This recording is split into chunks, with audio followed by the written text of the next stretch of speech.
Pendant plus de 50 ans, l'histoire de la séparation des Beatles est restée une énigme douloureuse pour des millions de fans à travers le monde. Comment un groupe aussi uni, aussi visionnaire, aussi révolutionnaire a-t-il pu imploser? Qui était responsable? Des livres, des documentaires et des théories innombrables ont tenté d'apporter une réponse à cette question. Une seule certitude semblait s'être imposée avec le temps. Le nom de Yoko Ono, souvent cité comme la principale responsable de la dislocation du quatuor légendaire. Mais, à 82 ans, Paul McCartney a décidé de rompre le silence. Et ce qu'il a révélé bouleverse à jamais la narration officielle. Lors d'une récente interview dans le podcast McCartney Years in Lyrics, Paul s'est confié avec une lucidité touchante et une honnêteté rare. Il a parlé sans détour, sans rancœur apparente, mais avec la gravité de celui qui a porté en lui un poids immense pendant toute une vie. « Je n'étais plus le bienvenu », a-t-il avoué, dans un souffle douloureux qui résume toute la désillusion vécue durant les dernières années du groupe. Car derrière la musique, les albums iconiques et les tournées triomphales, une autre histoire se tramait en coulisses. Celle de 4 jeunes hommes, liés par une amitié indéfectible, qui ont peu à peu dérivé les uns des autres. Ce que McCartney dépeint aujourd'hui, ce n'est pas une rupture explosive ni une trahison précise, mais une lente érosion des liens. Une fracture douce, mais inéluctable. La fin d'un monde qu'ils avaient eux-mêmes bâti. Le contexte culturel de la fin des années 1960 est essentiel pour comprendre cette dynamique. Les Beatles ne sont pas simplement une grande formation musicale, ils sont la bande-son d'une révolution sociale. Leur influence dépasse largement le cadre des disques vinyles. Ils sont les porte-voix d'une jeunesse en quête de sens, les architectes d'une modernité sonore et esthétique. Chaque album est un manifeste. Rubber Soul, Revolver, Sgt. Pepper's Lonely Hearts Club Band, The White Album, Abbey Road, autant d'œuvres qui redéfinissent les contours de la musique populaire. Mais alors que le monde les idolâtre, à l'intérieur, le groupe vacille. John Lennon, autrefois le trublion joyeux de Twist and Shout, change profondément. Son union avec Yoko Ono n'est pas une simple histoire d'amour, c'est une révolution intime. Il s'éveille au pacifisme, au surréalisme, à l'expérimentation sonore. Il voit désormais la musique comme un vecteur de conscience, un acte politique. Des chansons comme Give Peace a Chance ou Révolution en sont les témoignages. Pour Paul, ce virage est difficile à vivre. Lennon s'éloigne et la présence constante de Yoko dans le studio vient briser une dynamique fragile, parfois même ressentie comme une intrusion dans un espace jusque-là exclusivement masculin et complice. Mais Lennon n'est pas le seul à emprunter un chemin parallèle. George Harrison, longtemps relégué à un rôle secondaire, vit une effervescence créative sans précédent. Il compose Here Comes the Sun, Something While My Guitar Gently Weeps, des chefs-d'œuvre qui surpassent parfois les morceaux du tandem Lennon-McCartney. Pourtant, il reste limité à 1 ou 2 chansons par album. La frustration grandit. Harrison quitte temporairement le groupe à plusieurs reprises, il sent qu'on ne reconnaît pas son talent. Et Ringo Starr, l'âme discrète mais centrale du groupe, ressent lui aussi un épuisement émotionnel. Lors des sessions de The White Album en 1968, il quitte brièvement les Beatles. À son retour, il découvre que Paul a réenregistré certaines parties de batterie à sa place. Une blessure silencieuse mais durable. Face à cela, Paul tente de maintenir l'unité. Il organise les sessions, propose des idées, dirige les projets, mais son désir de structurer, d'ordonner, d'éviter le chaos le rend de plus en plus impopulaire auprès des autres. Lennon le trouve autoritaire, George le juge dominateur. Même les fans, à l'époque, commencent à le voir comme le responsable. Pourtant, McCartney n'a jamais voulu qu'une chose, sauver ce qu'il considérait comme sa famille. Ce premier chapitre de la révélation de Paul McCartney nous montre que la fin des Beatles n'est pas l'histoire d'une trahison, mais celle d'une séparation humaine, progressive, tragique et infiniment complexe. Il n'y a pas de coupable unique. Il y a des sensibilités qui divergent, des égos qui s'expriment, des passions qui s'épuisent et une époque qui change. Paul aujourd'hui ne cherche pas à accuser ou à se justifier, il veut seulement raconter ce qu'il a ressenti. L'isolement, la douleur et surtout, la fin d'un rêve. Les années 1960 sont sans conteste la décennie qui a propulsé les Beatles au rang de légendes vivantes. Leur ascension est fulgurante, leur influence planétaire. Chaque nouvel album est attendu comme une révolution. Et chaque chanson devient une pièce du puzzle culturel mondial. Pourtant, au sommet de leur gloire, les tensions internes s'intensifient dangereusement. Ce chapitre de l'histoire des Beatles est celui de l'âge d'or musical, mais aussi de la désintégration lente et inexorable de leur unité. Derrière les studios d'Abbey Road, les Beatles vivent une véritable métamorphose. Le groupe n'est plus la joyeuse bande de jeunes Liverpooliens des débuts. Leurs intérêts se diversifient, leurs attentes se heurtent, et leurs ambitions artistiques commencent à s'opposer. Ce sont désormais 4 artistes adultes avec leur propre trajectoire. George Harrison, longtemps dans l'ombre du duo, Lennon-McCartney commence à s'affirmer avec une intensité créative qui étonne même ses pairs. Ses compositions comme Something ou While My Guitar Gently Weeps révèlent une sensibilité unique, une spiritualité nouvelle et une profondeur émotionnelle incontestable. Et pourtant, malgré ce talent éclatant, George continue à se heurter à un plafond invisible. On ne lui accorde que 2 ou 3 chansons par album. Son ressentiment grandit, il commence à douter de sa place, il se sent ignoré, minimisé. Le groupe qu'il a aidé à construire devient peu à peu un carcan. Ringo Starr, quant à lui, vit la désagrégation du collectif d'une manière plus silencieuse, mais tout aussi douloureuse. Durant l'enregistrement du White Album en 1968, il quitte brusquement le groupe, épuisé par les tensions. En son absence, Paul enregistre certaines parties de batterie, une décision qui touche Ringo profondément. À son retour, il découvre que son rôle a été partiellement effacé. Une humiliation silencieuse qui laisse des traces durables. Mais le plus spectaculaire reste la transformation de John Lennon. À partir de 1967, Lennon se détache progressivement du groupe, à la faveur de son rapprochement avec Yoko Ono. Ensemble, ils forment un tandem artistique intense, fusionnel. Ils explorent des formes nouvelles, des performances conceptuelles, de l'art engagé, de la musique expérimentale. John ne se reconnaît plus dans le cadre pop-rock des Beatles. Il cherche autre chose, un message, une utopie, une quête existentielle. Il utilise désormais la musique pour militer, pour protester, pour se réinventer. Dans cet élan, la présence de Yoko Ono devient permanente. Elle s'installe au cœur du processus créatif du groupe, elle accompagne John en studio, s'implique dans les discussions, écoute, commente, participe parfois. Pour McCartney, Harrison et Starr, c'est un bouleversement. Jamais une compagne n'avait été aussi présente. Ce n'est pas seulement une intrusion, c'est un symbole de rupture. Le cercle sacré des Beatles est brisé. Le collectif devient un champ de tension. Paul McCartney, quant à lui, tente par tous les moyens de préserver l'unité. Il propose des projets comme Magical Mystery Tour ou Sgt. Pepper's Lonely Hearts Club Band qui redéfinissent le paysage musical. Il dirige les sessions, organise les calendriers, pousse le groupe à se renouveler. Mais ce rôle de capitaine commence à lui coûter cher. Il est perçu comme dominateur, rigide, autoritaire. Lennon se plaint qu'il veut tout contrôler. Harrison déplore son manque d'écoute. Paul devient le visage du système Beatles alors que les autres rêvent de liberté. Le paradoxe est cruel. Celui qui voulait sauver le groupe devient peu à peu celui qu'on accuse d'étouffer les autres. La beauté de leur collaboration se mue en lutte de pouvoir, en conflit larvé, en frustration muette. Les sessions d'enregistrement deviennent froides, tendues, chacun travaille de son côté. L'alchimie magique des débuts se dissipe. Et pourtant, la créativité reste au sommet. The White Album, malgré son climat toxique, est un chef-d'œuvre de diversité musicale. Mais ce n'est plus une œuvre collective. C'est une mosaïque de talents séparés, une juxtaposition d'univers personnels. McCartney l'exprime plus tard avec une lucidité désarmante.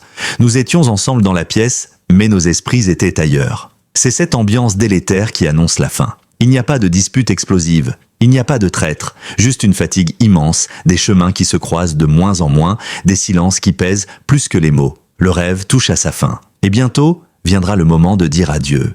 Depuis un demi-siècle, le nom de Yoko Ono est associé, dans l'imaginaire collectif, à la chute des Beatles. Pour beaucoup, elle fut l'intruse, la sorcière japonaise, la cause de la rupture d'un rêve. Une femme mystérieuse venue s'immiscer dans un univers exclusivement masculin. Une artiste avant-gardiste qui aurait brisé l'équilibre délicat du groupe le plus populaire de tous les temps. Mais aujourd'hui, à la lumière des révélations de Paul McCartney, cette version des faits mérite d'être réévaluée. Avec justesse, lucidité et humanité. Dans une interview récente, Paul McCartney a mis fin aux spéculations. Yoko n'a pas causé la rupture des Beatles, déclare-t-il, avec calme et fermeté. Ces mots, simples en apparence, viennent ébranler des décennies de jugements hâtifs.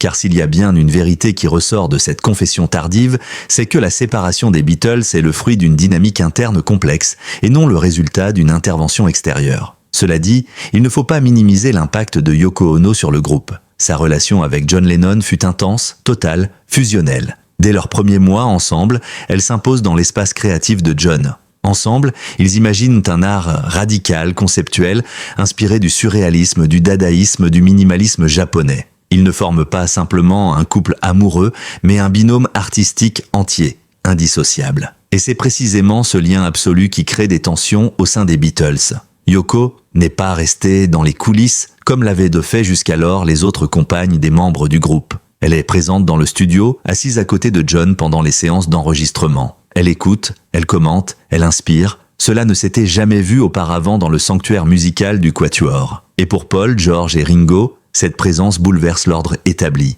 Le cercle intime est brisé. Mais ce que McCartney révèle aujourd'hui, c'est que le vrai problème n'était pas Yoko, mais ce qu'elle représentait, le changement. John ressentait quelque chose de profond pour elle, dit-il. Et c'est ce sentiment, cette intensité nouvelle, cette fusion artistique et affective qui éloignait John du groupe. Il n'était plus totalement un Beatle, il devenait autre chose. Cette transformation de Lennon ne vient pas de Yoko uniquement, mais d'un processus intérieur déjà en marche. Yoko fut un catalyseur, pas une cause. Elle a permis à John de se redéfinir, de trouver une voie plus personnelle, plus engagée, plus expérimentale.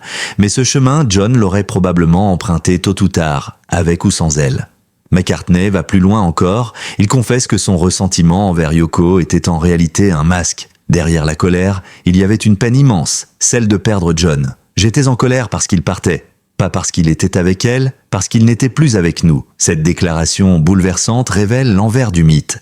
La rupture des Beatles, c'est aussi la rupture d'une amitié. Il est plus facile, plus rassurant, de chercher un coupable unique, de blâmer une figure extérieure. Mais la vérité est plus trouble. Ce sont les désaccords artistiques, les frustrations non exprimées, les ambitions divergentes qui ont lentement sapé les fondations du groupe. Yoko n'était qu'un facteur parmi d'autres. Et pourtant, elle a payé le prix fort. Pendant des décennies, elle a été moquée, rejetée, accusée d'avoir brisé les Beatles. Elle a fait face à un racisme ordinaire, à une misogynie tenace, à une incompréhension artistique criante. Aujourd'hui, grâce aux mots tardifs mais sincères de McCartney, il est peut-être temps de réhabiliter cette femme, de la considérer non comme une destructrice, mais comme un révélateur de la fragilité d'un groupe en mutation. Dans ses propres mots, Paul résume ce que tant ont mis des années à comprendre. Le vrai problème, ce n'était pas Yoko. Le problème, c'est que nous avions changé. Nous ne regardions plus dans la même direction. Ce chapitre de la vie des Beatles, longtemps résumé de manière binaire,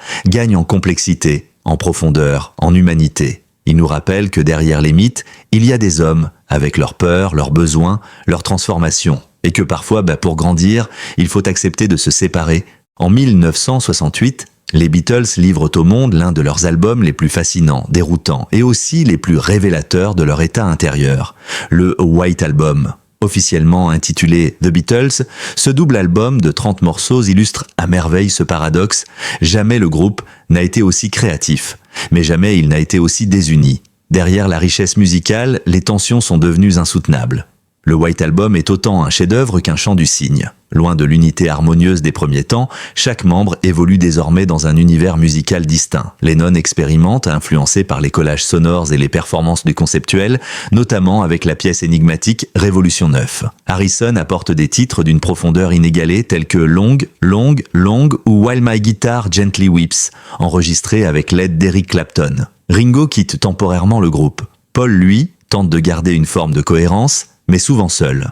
McCartney l'avouera plus tard. C'était froid, étrange, nous étions là sans être ensemble. Ce climat de séparation psychologique se ressent jusque dans les méthodes de travail. Les membres enregistrent souvent individuellement, dans des studios séparés. Les échanges sont rares. Les sourires se font discrets. Les regards, fuyants. C'est la fin d'une complicité qui faisait des Beatles un phénomène unique. Le groupe n'a plus de manager depuis la mort de Brian Epstein en 1967. Cette absence est cruciale. Epstein était le ciment invisible, l'arbitre discret, le confident bienveillant. Sa disparition laisse un vide immense. Les décisions se prennent dans le chaos. Les conflits ne sont plus modérés. Aucun des 4 musiciens ne parvient à endosser ce rôle de médiateur. Paul essaie, mais ses efforts sont mal perçus. Il est revu comme dominateur, obsessionnel. Sur le plan personnel, les tensions s'accumulent. Lennon, de plus en plus absorbé par sa relation avec Yoko Ono, s'éloigne émotionnellement. Harrison, frustré, envisage sérieusement de quitter définitivement le groupe.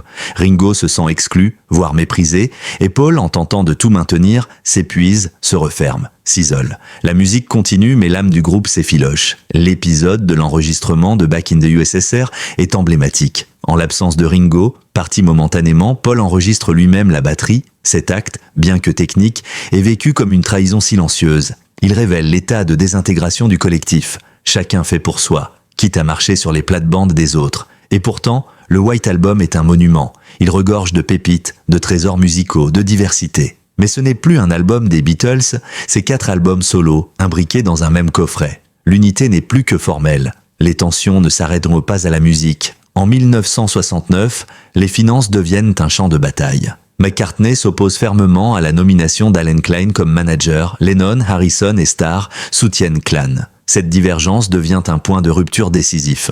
Paul se sent trahi, marginalisé. Il comprend que le lien de confiance est rompu. La même année, les sessions de Let It Be achèvent de détruire ce qui reste. Filmée dans un documentaire poignant, elle montre des visages tendus, des désaccords constants, un groupe épuisé, désabusé, au bord du gouffre. George Harrison quitte brièvement le groupe. Les discussions sont glaciales. La magie des débuts a disparu. Puis vient Abbey Road. En 1969, les Beatles enregistrent cet ultime chef-d'œuvre avec une étrange lucidité. Ils savent, sans le dire, que ce sera probablement leur dernier projet commun. Le disque, pourtant, est d'une beauté absolue. Il témoigne d'un sursaut collectif, d'un baroud d'honneur. Le medley final est un adieu déguisé. Et en fin de compte, l'amour que vous prenez est égal à l'amour que vous faites. La dernière phrase chantée par les Beatles ensemble sonne comme un testament. Mais ce n'est qu'une pause avant le dénouement final. Le 10 avril 1970, Paul McCartney annonce officiellement qu'il quitte les Beatles. Le rêve est terminé. Lorsque Paul McCartney annonce en avril 1970 qu'il quitte les Beatles, le monde est sous le choc. Ce n'est pas simplement la fin d'un groupe, c'est la fin d'une époque, d'une génération, d'un rêve collectif. Les fans sont bouleversés, les médias s'emballent, et Paul, lui, tombe dans un vide. Il perd ses compagnons, sa tribu musicale, son identité publique. Ce n'est pas seulement une séparation professionnelle, c'est un divorce émotionnel, un arrachement psychologique. Dans les mois qui suivent, McCartney s'enferme dans sa ferme écossaise, loin de Londres, loin de la presse, loin du tumulte. Il traverse alors une profonde dépression. Lui qui était le moteur, le bâtisseur, se retrouve démoli intérieurement. Le poids de la rupture le hante. Il a l'impression d'avoir été rejeté, abandonné, incompris. Il se sent trahi par ceux qu'il considérait comme des frères. Là, dans la solitude de la campagne, un homme le sauve de l'effondrement. Linda McCartney, son épouse. Photographe, artiste et musicienne, Linda devient son rock. Elle l'aide à sortir de l'alcool, à retrouver un sens, à penser ses blessures. À ses côtés, Paul redécouvre peu à peu l'essence de ce qu'il est. Un musicien, un créateur, un rêveur. Ce n'est plus le Beatle idolâtré, mais l'homme en reconstruction. En 1970, Paul publie un album solo, sobrement intitulé McCartney. Ce disque, composé et enregistré presque seul dans sa maison, est brut, imparfait, mais profondément sincère. Il reflète l'état d'âme d'un homme en quête de repères. Des chansons comme « Maybe I'm Amazed » témoignent de son amour pour Linda, mais aussi de sa douleur silencieuse. Les critiques sont partagées. Beaucoup y voient une œuvre mineure. D'autres y lisent le début d'une nouvelle voie. Un an plus tard, McCartney revient avec un projet plus abouti. Ram. C'est un tournant. Les arrangements sont plus riches, les compositions plus affirmées. Paul y affirme un style personnel, plus libre, plus pastoral, mais toujours mélodique. Ce disque, souvent sous-estimé à l'époque, sera réhabilité plus tard comme l'un des sommets de sa carrière solo. Mais Paul ne veut pas rester seul. Il a toujours été un homme de groupe. C'est ainsi qu'en 1971, il fonde Wings, avec Linda et quelques musiciens triés sur le volet. Ce nouveau collectif lui permet de rejouer en groupe, de reprendre la route, de ressentir de nouveau l'adrénaline des tournées. Ce n'est plus les Beatles, mais c'est une seconde vie. Le succès ne tarde pas à revenir. Band on the Run, 1973, Venus and Mars, 1975, Wings at the Speed of Sound, 1976, les disques s'enchaînent et rencontrent un large public. McCartney remplit les stades, grimpe dans les chars, reçoit des Grammy Awards. Il prouve à tous, et à lui-même, qu'il peut exister en dehors de l'ombre des Beatles. Et pourtant, cette ombre reste toujours là. Chaque interview, chaque article, chaque critique ramène la comparaison. Est-ce aussi bon que Lennon ? Sera-t-il capable de faire oublier les Fab Four ?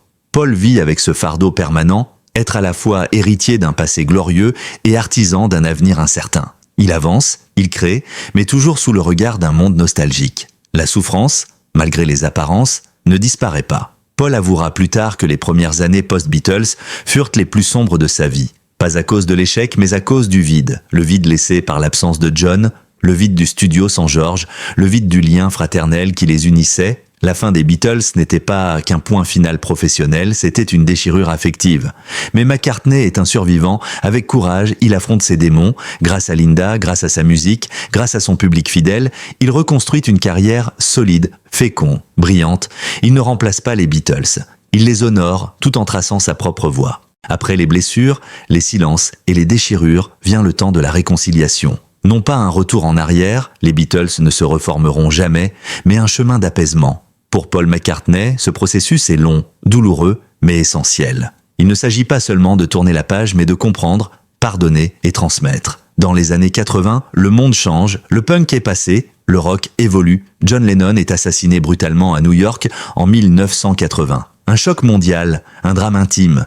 Pour McCartney, c'est un coup de tonnerre. Il perd bien plus qu'un ancien collègue. Il perd son double créatif, son partenaire de jeunesse, l'ami qui avait grandi avec lui, avec lequel il avait tout partagé. Paul, submergé par l'émotion, se referme dans un premier temps. Mais peu à peu, il commence à parler, à dire ce qu'il n'a pas eu le temps de dire à John. Il compose, il évoque, il honore sa mémoire. Plus tard, il confiera que la mort de Lennon fut un moment décisif dans sa vie. Elle l'obligea à faire la paix avec le passé, avec ses regrets et surtout avec lui-même. En parallèle, les tensions avec George Harrison se dissipent. Même si les blessures du passé sont profondes, notamment le ressentiment de George vis-à-vis du leadership créatif de Paul, une forme de respect mutuel s'installe. Les deux hommes participent ensemble au projet Anthologie dans les années 90, revisitant l'histoire des Beatles avec Ringo. Cette collaboration, apaisée, donne naissance à de nouveaux souvenirs, à des instants de fraternité retrouvés. Avec Ringo Starr, la relation est restée fluide. Ringo, le pacificateur du groupe, n'a jamais rompu le contact avec Paul. Ensemble, ils continuent à collaborer, à se produire, à célébrer la musique qu'ils ont créée. Il y a entre eux une complicité indestructible, une tendresse silencieuse, née de décennies de chemins parallèles. Au fil du temps, Paul McCartney est devenu bien plus qu'un ancien Beatle. Il est un monument vivant de la musique. Il a su traverser les époques, s'adapter, innover. Il a collaboré avec des artistes aussi divers que Michael Jackson, Stevie Wonder, Kanye West ou Rihanna. Il a rempli les plus grands stades du monde, composé des symphonies, écrits pour le ballet et les enfants. Mais au-delà de l'artiste, c'est l'homme qui fascine. Paul McCartney est un survivant sensible, un homme qui a aimé, perdu, chuté et s'est relevé sans jamais renier ses origines. Il a su revisiter l'héritage des Beatles sans jamais l'exploiter avec cynisme. Il l'a célébré avec gratitude. Sa relation avec Yoko Ono, elle aussi, a évolué. Longtemps tendue, elle s'est adoucie avec les années. Paul reconnaît désormais son rôle dans la vie de John, son importance artistique. Il ne cherche plus à accuser, ni à se justifier. Il comprend, il accepte, il transmet. À travers ses tournées, ses interviews, ses documentaires, McCartney 3,2,1, ses apparitions publiques, il partage sa mémoire. Il raconte l'histoire, non pas comme une légende figée, mais comme une aventure humaine, imparfaite, intense, bouleversante. Aujourd'hui, Paul McCartney incarne une certaine idée du courage discret, celui de ne pas fuir ses fantômes, celui d'assumer ses choix, celui de continuer à croire, envers et contre tout, que la musique peut guérir. Et il continue, à plus de 80 ans, à remplir les stades, à faire danser les foules, à faire pleurer les anciens et rêver les plus jeunes. En brisant le silence sur les véritables raisons de la séparation des Beatles, Paul n'a pas seulement éclairé une page d'histoire, il a libéré une vérité, celle d'un groupe d'hommes devenus adultes trop vite, séparés par la vie, réunis par l'art et liés à jamais par un nom qui ne mourra jamais, The Beatles. La séparation des Beatles fut bien plus qu'une rupture musicale. C'était une fêlure humaine, une fin nécessaire pour permettre à chacun de renaître. Si Paul McCartney a souvent été perçu comme le responsable, c'est peut-être parce qu'il fut le premier à avoir le courage d'admettre que tout était fini, et le premier à reconstruire sur les ruines. Mais à travers les larmes, les silences, les regrets et les réconciliations, il nous a laissé un héritage immense, fait de mélodies éternelles, d'honnêteté artistique et de cette foi bouleversante dans la force de la musique. Il nous a appris que derrière les grandes histoires, il y a des cœurs fragiles, des amitiés complexes, des douleurs tues, des espoirs qu'on n'ose pas dire. Aujourd'hui, à plus de 80 ans, Paul McCartney continue d'inspirer le monde. Pas seulement parce qu'il fut un Beatle, mais parce qu'il est resté un homme debout, fidèle à ses émotions, à sa mémoire et à ce rêve qu'il a offert à toute une génération. Car au fond, comme il le chante lui-même, et enfin, l'amour que tu prends est égal à l'amour que tu fais. Et cette phrase résonne encore, comme un adieu, mais aussi comme un éternel commencement.